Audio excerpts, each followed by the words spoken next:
Hello दोस्तों, आप सभी का स्वागत है आपके अपने YouTube चैनल टीम विशाल एजुकेशन पर। आज की इस वीडियो में हम ज्योग्राफी सब्जेक्ट के अर्थ एवं विषय क्षेत्र से संबंधित टॉप 30 मोस्ट इम्पोर्टेंट क्वेश्चन करने वाले हैं। और ये वीडियो का पार्ट 1 है, जिसमें प्रतियोगी परीक्षाओं में बार बार पूछे जाने वाले प्रश्न शामिल किए गए हैं। अगर आप किसी भी एग्जाम की तैयारी कर रहे हैं तो ये वीडियो आपके लिए काफ़ी ज़्यादा यूजफुल रहने वाली है। इसलिए वीडियो को आप शुरू से लेकर एंड तक जरूर देखें, क्योंकि हर प्रश्न आपके एग्जाम में काम आ सकता है। तो बिना किसी देरी के चलिए शुरू करते हैं आज के पहले प्रश्न से। भूगोल शब्द की उत्पत्ति किस भाषा से हुई है? इस प्रश्न का राइट आंसर है दोस्तों ऑप्शन बी, ग्रीक भाषा से हुई है। दोस्तों, भूगोल शब्द की उत्पत्ति ग्रीक भाषा से हुई है। यह दो ग्रीक शब्दों से मिलकर बना है। पहला है जियो और दूसरा है ग्राफी। जियो का मतलब होता है दोस्तों पृथ्वी, और ग्राफी का मतलब होता है वर्णन या लिखना। अर्थात जियोग्राफी, इन दोनों को मिलाकर जियोग्राफी बनता है, तो इसका मतलब हो जाएगा पृथ्वी का वर्णन। और भूगोल शब्द का सर्वप्रथम प्रयोग यूनानी विद्वान एरेटोस्थनीज ने किया था, और उन्हें भूगोल का जनक भी कहा जाता है। अगर परीक्षा में प्रश्न आता है कि भूगोल का जनक किसे कहा जाता है, तो आपका राइट आंसर हो जाएगा एरेटोस्थनीज। नेक्स्ट प्रश्न है, जियोग्राफी शब्द किस दो ग्रीक शब्दों से मिलकर बना है? तो अभी जैसा कि मैंने आपको बताया, इसका राइट आंसर है ऑप्शन बी, जियो और ग्राफी शब्द से मिलकर बना है।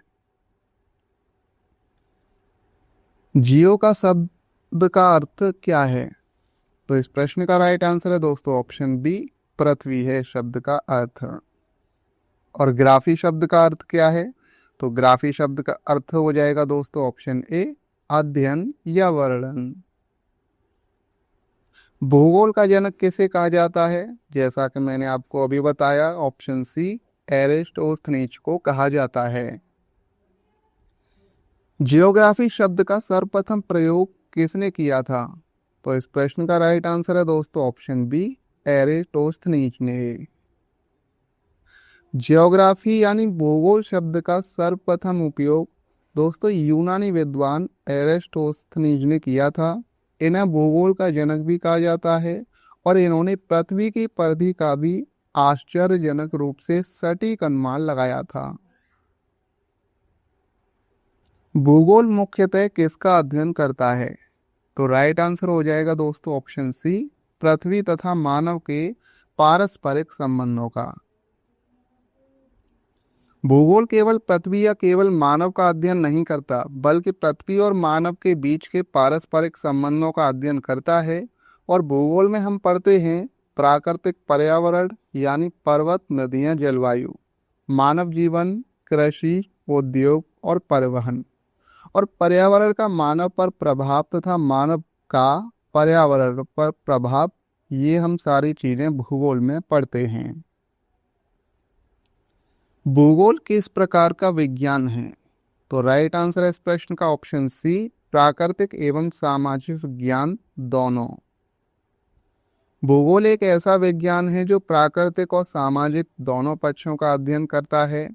प्राकृतिक भूगोल में शामिल हैं स्थल रूप, जलवायु, नदियां और वनस्पति। और मानव या सामाजिक भूगोल में शामिल हैं जनसंख्या, बस्तियां, कृषि, उद्योग, परिवहन। इसलिए भूगोल को प्राकृतिक एवं सामाजिक विज्ञानों के बीच कड़ी भी कहा जाता है। निम्नलिखित में से कौन भूगोल की प्रमुख शाखा है? तो राइट आंसर हो जाएगा इस प्रश्न का दोस्तों भौतिक भूगोल, मानव भूगोल, प्रादेशिक भूगोल। तो यानी उपर्युक्त सभी इसका राइट आंसर है। भौतिक भूगोल में किसका अध्ययन किया जाता है? तो राइट आंसर है ऑप्शन बी, प्राकृतिक तत्वों का। भौतिक भूगोल में पृथ्वी के प्राकृतिक तत्वों का अध्ययन किया जाता है, और इसमें शामिल हैं पर्वत, नदियां, जलवायु, स्थल रूप, वनस्पति, ज्वालामुखी और महासागर। अर्थात भौतिक भूगोल प्राकृतिक पर्यावरण का अध्ययन करता है। मानव भूगोल का मुख्य अध्ययन विषय क्या है? इस प्रश्न का राइट आंसर है दोस्तों ऑप्शन सी, मानव एवं उसका पर्यावरण। मानव भूगोल में मानव तथा उसके पर्यावरण के बीच के संबंधों का अध्ययन किया जाता है और इसमें प्रमुख विषय हैं जनसंख्या, बस्तियां, कृषि, उद्योग और परिवहन। पर्यावरण का मानव पर प्रभाव तथा मानव का पर्यावरण पर प्रभाव, इसलिए मानव भूगोल का मुख्य विषय मानव और उसका पर्यावरण है। भूगोल का कौन सा भाग प्राकृतिक एवं मानवीय तथ्यों के क्षेत्रीय अध्ययन से संबंधित है? तो इस प्रश्न का राइट आंसर है दोस्तों ऑप्शन बी, प्रादेशिक भूगोल।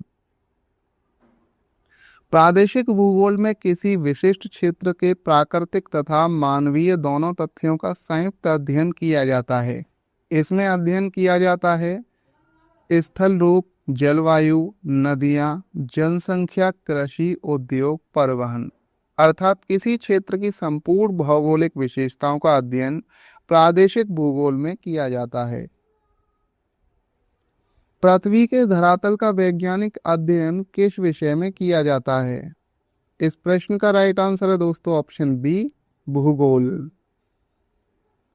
भूगोल वह विज्ञान है जिसमें पृथ्वी के धरातल तथा उस पर पाए जाने वाले प्राकृतिक और मानवीय तत्वों का वैज्ञानिक अध्ययन किया जाता है और भूगोल के अंतर्गत अध्ययन किया जाता है पृथ्वी का धरातल, पर्वत, पठार, मैदान, नदियां, महासागर, जलवायु और मानव और उसका पर्यावरण। निम्नलिखित में से कौन सा भूगोल का उद्देश्य है? राइट आंसर है ऑप्शन बी, पृथ्वी पर प्राकृतिक एवं मानवीय घटनाओं का अध्ययन। भूगोल में पर्यावरण और मानव के संबंधों का अध्ययन किस शाखा में किया जाता है? राइट आंसर है ऑप्शन ए, मानव भूगोल। दोस्तों मानव भूगोल में मानव और पर्यावरण के पारस्परिक संबंधों का अध्ययन किया जाता है और इसमें देखा जाता है कि पर्यावरण का मानव पर क्या प्रभाव पड़ता है, मानव अपने पर्यावरण को किस प्रकार प्रभावित करता है। मानव भूगोल के अंतर्गत प्रमुख विषय हैं जैसे जनसंख्या, बस्तियां, कृषि, उद्योग, परिवहन और संस्कृति। निम्नलिखित में से कौन भूगोल वेत्ता थे? तो राइट आंसर है इसका ऑप्शन डी हो जाएगा, उपर्युक्त सभी, यानी एरिस्टोस्थनीज थे, स्ट्रैबो थे और टॉलेमी थे। भूगोल का अध्ययन किस दृष्टिकोण से किया जाता है? तो, तो स्थानिक, पारिस्थितिक, प्रादेशिक, और इस प्रश्न का राइट आंसर हो जाएगा ऑप्शन डी, उपर्युक्त सभी। पृथ्वी की सतह पर पाए जाने वाले प्राकृतिक एवं मानवीय तत्वों के वितरण का अध्ययन किस विषय में किया जाता है? तो राइट आंसर है इसका ऑप्शन ए, भूगोल में। भूगोल का संबंध मुख्य रूप से किस ग्रह से है? राइट आंसर ऑप्शन बी, पृथ्वी से है। भूगोल का मुख्य संबंध पृथ्वी से है और भूगोल में पृथ्वी के धरातल, स्थल रूप, नदियां, जलवायु, मानव एवं उसका पर्यावरण का अध्ययन किया जाता है और जियो का अर्थ ही पृथ्वी होता है, इसलिए भूगोल का अध्ययन मुख्य रूप से पृथ्वी से संबंधित है। भूगोल को किस प्रकार का समन्वयात्मक विषय माना जाता है? तो राइट आंसर है दोस्तों इस प्रश्न का ऑप्शन सी, प्राकृतिक एवं सामाजिक विज्ञानों के बीच सेतु। निम्नलिखित में से किस विद्वान ने भूगोल को मानव एवं पर्यावरण के संबंधों का विज्ञान माना? तो ये माना है दोस्तों कार्ल रेटर ने। कार्ल रेटर ने भूगोल को मानव और पर्यावरण के पारस्परिक संबंधों का विज्ञान माना। इसके अनुसार प्रकृति, मानव दोनों एक दूसरे को प्रभावित करते हैं, इसलिए भूगोल का उद्देश्य केवल पृथ्वी का वर्णन करना नहीं बल्कि मानव और पर्यावरण के संबंधों को समझना भी है। आधुनिक भूगोल का जनक किसे कहा जाता है? राइट आंसर है इस प्रश्न का option C, Alexander von Humboldt को। अलेक्जेंडर वॉन हमबोल्ट को आधुनिक भूगोल का जनक कहा जाता है। उन्होंने भूगोल के अध्ययन में वैज्ञानिक पद्धति को अपनाया और प्राकृतिक घटनाओं के आपसी संबंधों पर विशेष बल दिया। उनकी प्रसिद्ध कृति कॉस्मोस है, जिसमें प्रकृति का समग्र अध्ययन प्रस्तुत किया गया है। नेक्स्ट प्रश्न है, भूगोल का मुख्य उद्देश्य क्या है? तो इस प्रश्न का राइट आंसर हो जाएगा दोस्तों ऑप्शन बी, पृथ्वी की घटनाओं के स्थानिक वितरण एवं उनके कारणों का अध्ययन करना। भूगोल का मुख्य उद्देश्य यह जानना है कि पृथ्वी पर प्राकृतिक और मानवीय घटनाएं कहाँ पाई जाती हैं, वे वहाँ क्यों पाई जाती हैं और उनका एक दूसरे से क्या संबंध है। जैसे वर्षा कहाँ पर अधिक होती है और क्यों, कृषि किन क्षेत्रों में होती है और क्यों, और जनसंख्या का वितरण आसमान क्यों है। भूगोल में स्थानिक वितरण का अर्थ क्या है? तो राइट आंसर है इस प्रश्न का ऑप्शन बी, अध्ययन घटनाओं का स्थान के अनुसार अध्ययन। स्थानिक वितरण का अर्थ है किसी घटना, वस्तु या तथ्य का पृथ्वी पर कहाँ और किस प्रकार वितरण हुआ है, इसका अध्ययन। जैसे वर्षा कहाँ अधिक होती है, गेहूं की खेती किन क्षेत्रों में होती है, जनसंख्या का वितरण किस स्थानों पर अधिक है, और भूगोल में यह जानना बहुत महत्वपूर्ण है कि कौन सी घटना कहाँ पाई जाती है और क्यों। निम्नलिखित में से कौन मानव भूगोल की शाखा नहीं है? राइट आंसर है ऑप्शन डी, भू आकृति विज्ञान। भू आकृति विज्ञान मानव भूगोल की नहीं बल्कि भौतिक भूगोल की शाखा है, और मानव भूगोल की शाखाएं हैं आर्थिक भूगोल, राजनीतिक भूगोल और जनसंख्या भूगोल। भू आकृति विज्ञान में अध्ययन किया जाता है पर्वत का, पठार, मैदान और स्थल रूपों का निर्माण। भू आकृति विज्ञान किसका अध्ययन करता है? तो राइट आंसर है इसका ऑप्शन बी, स्थल रूपों का। भू आकृति विज्ञान में पृथ्वी की सतह पर पाए जाने वाले स्थल रूपों का अध्ययन किया जाता है, और इसमें शामिल हैं पर्वत, पठार, मैदान, ज्वालामुखी, घाटियां और स्थल रूपों की उत्पत्ति एवं विकास। अर्थात पृथ्वी की सतह की आकृतियों का वैज्ञानिक अध्ययन ही भू आकृति विज्ञान कहलाता है। जलवायु विज्ञान भूगोल की किस शाखा का भाग है? तो राइट आंसर है ऑप्शन बी, भौतिक भूगोल का। जलवायु विज्ञान भौतिक भूगोल की एक महत्वपूर्ण शाखा है, और इसमें अध्ययन किया जाता है जलवायु का, तापमान का, वर्षा, पवन, आर्द्रता और जलवायु परिवर्तन का। अर्थात किसी क्षेत्र की दीर्घकालीन मौसमीय दशाओं का अध्ययन जलवायु विज्ञान में किया जाता है।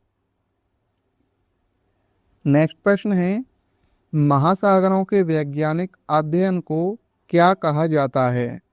तो राइट आंसर है इस प्रश्न का ऑप्शन बी, ओशनोग्राफी। ओशनोग्राफी का अर्थ है महासागरों का वैज्ञानिक अध्ययन, और इसमें अध्ययन किया जाता है महासागरों की उत्पत्ति, समुद्री जल, समुद्री धाराएं, ज्वार भाटा, समुद्री जीव और महासागरीय तल का। मृदा के वैज्ञानिक अध्ययन को क्या कहा जाता है? तो राइट आंसर है इस प्रश्न का ऑप्शन ए, पेडोलॉजी।